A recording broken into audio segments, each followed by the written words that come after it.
ৰাজপথত সুৰামত্ত জিলা পৰিবহণ বিষয়াৰ উদ্ভণ্ডালি সোশ্যাল মিডিয়াত ভাইৰেল দৰঙৰ দ্বিতীয় সঞ্জীৱ কৃষ্ণৰ ভিডিঅ'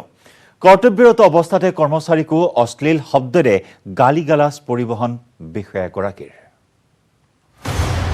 এফালে কোভিড সংক্ৰমণ আনফালে সান্ধ্য আইনৰ বলবৎকৰণ কৰ্তব্যত ভীষণ ব্যস্ত এই ফ্ৰণ্টলাইনাৰসকল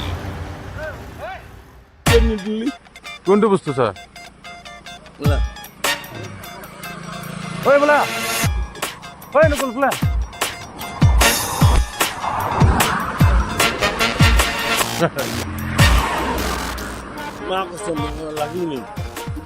পিছে এইজন ছাৰে কি বুজাইছে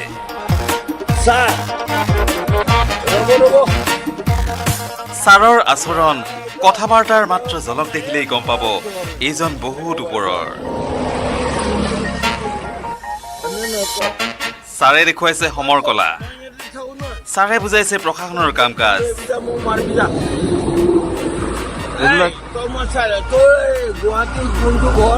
তলং ভটং ধলং পলং অৱস্থাত বাগানৰ শ্ৰমিক অথবা কৰ্তব্য বিমুখ কোনো চিপাহী কনিষ্টবলক এইদৰে দেখা যায় ৰাজপথত পিছে এইজন সঁচাই বহুত ওপৰৰ ভাবিব নোৱাৰিব এইজন এজন জিলা পৰিবহণ বিষয়া মাল খাই আহিছো নাই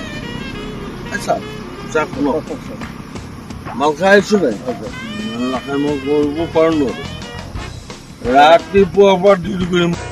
এখন ইটা গাড়ী যাব পাৰিব নেকি এইগৰাকী দৰঙৰ জিলা পৰিবহণ বিষয়া সঞ্জীৱ কৃষ্ণ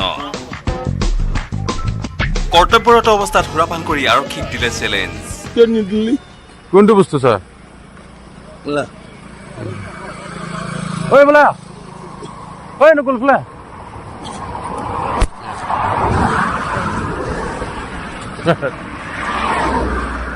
মা কষ্ট লাগিব নেকি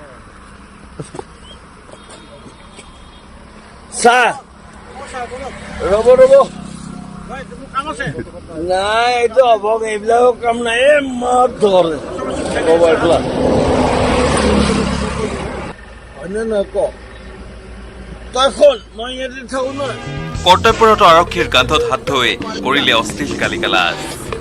মাল খাই আহিছো নাই শিকালে গাড়ীৰ পৰা কেনেকৈ ধন